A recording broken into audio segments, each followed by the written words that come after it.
Jose Ramirez defeats Maurice Hooker via 6-round TKO in an absolutely one-sided beatdown.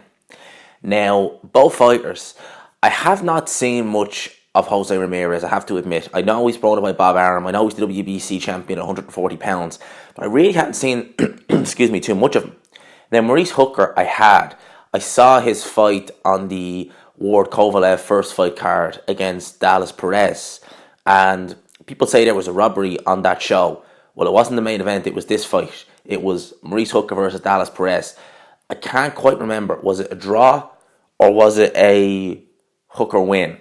Excuse me, I'm not too sure. I know most people felt that Perez won that fight, but I'm not sure whether Hooker got the decision or whether it was a draw. If someone wants to correct me, feel free to. Now, I also saw his fight against Terry Flanagan, in which he won that via split decision. Should have been unanimous. He beat Terry Flanagan fair and square, to be fair. So I'd seen more of Maurice Hooker than I had of Jose Ramirez. But I'd never really been, sold on the idea of Hooker being this, top guy. 3 draws already. One of them should have been a loss. So going to this fight, I was interested to see it. Now, I watched this fight on Daily Motion. It didn't have any commentary behind it. So I watched it just as it is. I could see it without anybody kind of, saying this or saying that. And I thought that Jose Ramirez won every single round in this fight. Honestly, I went on BoxRec and I seen that one judge had this fight a draw going into the 6th round and another judge had Ramirez up by 1 point. I don't know what they were watching. I watched this fight without commentary. You can't find a round to give to Maurice Hooker, seriously. Maybe the 5th round, but he only threw punches in the last minute and he definitely wasn't landing the cleaner shots.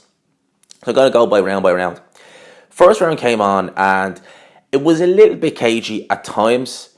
Hooker was jabbing and there wasn't much on the jab and Ramirez was able to get underneath it and there was a knockdown in the first round. It did look fairly kind of an innocuous punch and Hooker definitely protested. Looking back on the replays, it was a jab that landed and it really only grazed Maurice Hooker, but Ramirez was actually standing on Hooker's foot, so he was off balance when he went down. Referee still called it a knockdown, which is fair enough. So that was the first round. Second round, Jose Ramirez, he really took control in that round, and it was a very, very tough round for Maurice Hooker. Jose Ramirez, a lot of things about him impressed me in this fight. His punching power to an extent, but his, controlled aggression. He was pressuring Hooker, but he wasn't taking many shots. He was very controlled. He was elusive to some extent. He was a good target. He was an elusive target. He was moving a lot. And the one thing that I picked up on was his physical strength. He ragdolled Maurice Hooker in this fight. And the second round was a very tough round for Maurice Hooker. He was backed up against the ropes for large parts. He wasn't, trying to grab or hold or get out of it. He was just staying. He was slipping some shots, to be fair. They weren't all getting through. But the shots that got through, they were big shots. They were right hands mainly that were getting through, and they were landing on Maurice Hooker. So it was a tough round for him, and it was much of the same with the third round, maybe to a lesser extent. The highlight of the third round really was when the two guys started fighting after the bell. The referee had to intervene. But looking at the fight, Hooker, he really just would take centre ring. He would throw with a weak, lazy jab, and not really much else. There wasn't any kind of urgency. He was standing very upright as well, so he was making himself an easier target.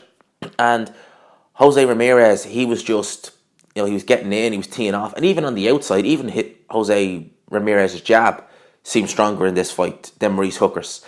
And the end came in the 6th round. I think Hooker was thrown by a body shot earlier in that round, but it was a left hook that backed Maurice Hooker up against the ropes, and Jose Ramirez just unloaded a vicious combination, snapping the head of Maurice Hooker back. The referee quite rightly jumped in, stopped the fight then and there. Maurice Hooker, he could have been seriously hurt if the referee didn't jump in and stop it, because Ramirez, he really went all guns blazing. Fantastic performance from Jose Ramirez. I hadn't seen much of him before, but I have to say he looked very, very good. And he looks like this guy, he looks like he could be actually a problem at 140 pounds. He does. I was very impressed with him in this fight, seriously.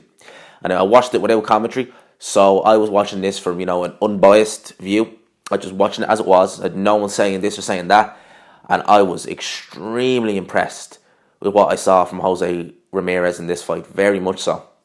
So it was a win. Ramirez is a Bob Arum fighter, and Hooker's an Eddie Hearn fighter. So, in the Eddie Hearn versus Bob Arum, we're at 2-0, would it be now? Because I don't think Eddie Hearn has fought or had a fighter go over onto a top rank show and win.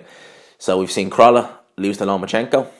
We've now seen Ramirez destroy Maurice Hooker. Next up we have Campbell versus Lomachenko. I think we all know how that's going to go. So yeah, it's Bob Arum he's making noise there, definitely. But this was, as I said, it was a very good fight. Let me know, did you watch it? What did you think? What are your thoughts on Jose Ramirez? Do you think he could cause some of these guys at 140 pounds a problem? How do you think he could stack up against the Josh Taylors, the Regis Prograis? Who else is there? So they'd be the two top guys mainly. So how do you think he'd cope with them guys? Let me know down below. Hope you enjoyed the video. If you did, please leave a like, subscribe if you're new. And as always, I will talk to you after.